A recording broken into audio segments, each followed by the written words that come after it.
നിയമസഭയുടെ 11ാം സമ്മേളനം തിങ്കളാഴ്ച ആരംഭിക്കുമെന്ന് സ്പീക്കർ എൻ ഷംസീർ. 28 ദിവസം നീണ്ടു നിൽക്കുന്ന സമ്മേളനം ജൂലൈ 25-ന് അവസാനിക്കും. ജൂൺ 13 മുതൽ 15 വരെ ലോക കേരള സഭയും നടക്കും. ജൂൺ 17 വരെ വിജയിച്ച എംപിമാർക്ക് സഭയിൽ MLA-മാരായി തുടരാം. അതേസമയം രാജ്യസഭാ തെരഞ്ഞെടുപ്പ് 25-ന് നടക്കുമെന്നും സ്പീക്കർ വ്യക്തമാക്കി. വിവരങ്ങളുമായി MK വിനോദ് ചേരുന്നു. വിനോദ്, ഒരു വലിയ തിരിച്ചടി നേരിട്ട് നിൽക്കുന്ന സമയമാണ് LDF-ന്. അതുകൊണ്ട് തന്നെ ഇപ്പോൾ നിയമസഭയിലേക്ക് വരുമ്പോൾ അതിനെ ചൊല്ലിയും കൂടി വാദപ്രതിവാദങ്ങൾ നമുക്ക് പ്രതീക്ഷിക്കാവുന്നതുമാണ്. ഏതായാലും ഇപ്പോൾ ഈ സാഹചര്യത്തിൽ സഭ സമ്മേളിക്കുമ്പോൾ എന്തൊക്കെ പ്രധാനപ്പെട്ട കാര്യങ്ങളാണ് ഈ സഭാ കാലയളവിൽ വരിക?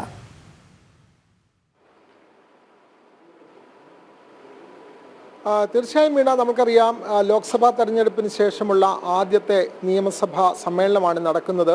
അതുകൊണ്ട് തന്നെ ഈ സഭയിൽ പ്രതിപക്ഷം അവരുടെ വീറും വാശിയും കാണിക്കുമെന്നുള്ള കാര്യത്തിൽ യാതൊരു തർക്കവുമില്ല. കാരണം ഈ നടന്ന ലോക്സഭാ തെരഞ്ഞെടുപ്പിൽ ആകെയുള്ള 20 സീറ്റിൽ 18 സീറ്റിലും UDF-ന് വിജയിക്കാൻ കഴിഞ്ഞിട്ടുണ്ട്. ഒരു സീറ്റിൽ മാത്രമാണ് ഭരണകക്ഷിയായ LDF-ന് വിജയിക്കാൻ കഴിഞ്ഞത്. അതുകൊണ്ട് ജനകീയ പിന്തുണ തങ്ങൾക്ക് വർദ്ധിച്ചിരിക്കുന്നു എന്നുള്ള ഒരു ഉറപ്പോടെ, അല്ലെങ്കിൽ ആ ഒരു കരുത്തോടെ, ആ കരുത്ത് കാട്ടാനായിരിക്കും അവർ സഭാ സമ്മേളനത്തിൽ ഏറ്റവും കൂടുതൽ ശ്രമിക്കുക. സമ്മേളനത്തിൽ വിവിധ വിഷയങ്ങൾ ഉയർന്നു വരും എന്നുള്ള കാര്യത്തിൽ തർക്കമില്ല. കാരണം ഈ അടുത്ത കാലത്ത് ഉണ്ടായ ബാർക്കോഴ ആരോപണം കാരണം കഴിഞ്ഞ ഉമ്മൻചാണ്ടി സർക്കാരിനെ പ്രതിപക്ഷം ഏറ്റവും കൂടുതൽ സമരത്തിൻ്റെ മുൾമുനയിൽ നിർത്തിയത് ഈ ബാർക്കോഴ വിവാദം തന്നെയാണ്. അതുകൊണ്ട് ആ വിഷയങ്ങൾ അടക്കമുള്ള കാര്യങ്ങൾ കൃത്യമായി സഭയിൽ ഉയർത്തി അതൊരു ജനകീയ പ്രക്ഷോഭമാക്കി കൊണ്ടുവരാൻ പ്രതിപക്ഷം ശ്രമിക്കും എന്നുള്ള കാര്യത്തിൽ യാതൊരു തർക്കവുമില്ല. അതുമാത്രമല്ല, ക്ഷേമ പെൻഷനുകൾ അടക്കം മുടങ്ങിയിരിക്കുന്നു. സർക്കാരിൻ്റെ ധൂർത്ത്, അതേപോലെ തന്നെ ഈ മന്ത്രിമാരുടെ വിദേശയാത്ര തുടങ്ങിയവയിലെല്ലാം പ്രതിപക്ഷം സഭയിൽ വലിയ ഒച്ചപ്പാടുണ്ടാക്കും എന്നുള്ള കാര്യത്തിൽ തർക്കമില്ല. എന്തായാലും കഴിഞ്ഞ ഫെബ്രുവരി 5-ന് അവതരിപ്പിച്ച ബജറ്റിന്മേലുള്ള ധനാഭ്യർത്ഥന ചർച്ചകളാണ് ഏറ്റവും കൂടുതൽ നടക്കുന്നത്. ജൂൺ 11 മുതൽ ജൂലൈ 8 വരെ ഇതിന്മേലുള്ള ചർച്ച നടക്കും എന്ന് സ്പീക്കർ അറിയിച്ചിട്ടുണ്ട്. അതുമാത്രമല്ല, ഈ ലോക്സഭാ തെരഞ്ഞെടുപ്പിലുണ്ടായ തിരിച്ചടിയെപ്പറ്റിയും മാധ്യമപ്രവർത്തകർ ഇന്ന് സ്പീക്കറോട് ചോദിക്കുകയുണ്ടായി. സ്പീക്കറുടെ മണ്ഡലമായ തലശ്ശേരിയിലും സമാനമായ നിലയിൽ വോട്ടിൽ കുറവുണ്ടായിട്ടുണ്ട്, ഭൂരിപക്ഷം കുറഞ്ഞിട്ടുണ്ട്. ഇതൊക്കെ സ്വാഭാവികമായും നിങ്ങളെപ്പോലെ ഞാനും മനസ്സിലാക്കുന്നു എന്ന് മാത്രമാണ് അദ്ദേഹം ഇക്കാര്യത്തിൽ പറഞ്ഞത്. വീണ, ഇതിനിടയിൽ ലോക കേരള സഭ വീണ്ടും ചേരുന്നുണ്ടോ വിനോദ്?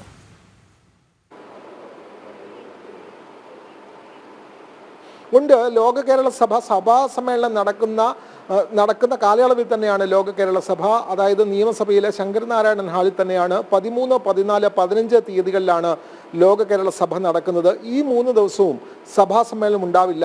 ജനപ്രതിനിധികൾക്കും അടക്കമുള്ള ആളുകൾക്ക് അതിൽ പങ്കെടുക്കുന്നതിന് വേണ്ടിയിട്ടാണ് ഈ 3 ദിവസം സഭാ സമ്മേളനം ചേരാതെ ഇരിക്കുന്നത്. കഴിഞ്ഞ തവണ പ്രതിപക്ഷം ഇത് ബഹിഷ്കരിച്ചിരുന്നു.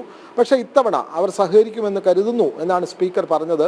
മറ്റൊരു പ്രധാനപ്പെട്ട നയപരമായ കാര്യമെന്ന് പറയുന്നത്, ഈ സഭയിലെ 2 ജനപ്രതിനിധികൾ, അതായത് മന്ത്രി K രാധാകൃഷ്ണൻ, അതേപോലെ തന്നെ ഷാഫി പറമ്പിൽ, ഈ 2 MLA-മാരും നിലവിൽ ഇപ്പോൾ MP-മാരായി വിജയിച്ചിരിക്കുന്നു. ആലത്തൂരിൽ നിന്നാണ് മന്ത്രി K രാധാകൃഷ്ണൻ വിജയിച്ചത്. വടകരയിൽ നിന്ന് ഷാഫി പറമ്പിലും വിജയിച്ചിരിക്കുന്നു. സ്വാഭാവികമായും അവർ രാജിവെക്കേണ്ടതുണ്ട്.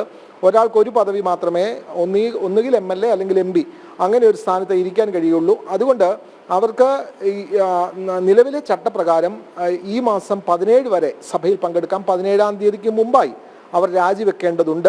അത്തരം അതുകൊണ്ട് 17 വരെ അവർക്ക്, അല്ലെങ്കിൽ 17-ാം തീയതിക്കകം അവർ രാജിവെക്കേണ്ടതുണ്ട് എന്നുള്ള കാര്യവും സ്പീക്കർ പറയുന്നുണ്ട്.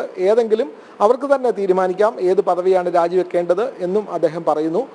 അതുമാത്രമല്ല, ഈ സഭാ സമ്മേളന കാലയളവിൽ തന്നെയാണ് രാജ്യസഭാ തെരഞ്ഞെടുപ്പ് നടക്കുന്നത്. രാജ്യസഭാ തെരഞ്ഞെടുപ്പിൽ നമുക്കറിയാം MLA-മാർക്കാണ് വോട്ട്. അതുകൊണ്ട് അവർക്കുള്ള വോട്ടിനുള്ള സൗകര്യവും 25-ാം തീയതി സഭയിൽ തന്നെയാണ് ഒരുക്കിയിട്ടുള്ളത്. അന്ന് സഭയുണ്ടാകും, പക്ഷേ അവർക്ക് വോട്ട് ചെയ്യാനുള്ള അവസരവും നിയമസഭയിൽ ഉണ്ടാകും. ശരി വിനോദ്.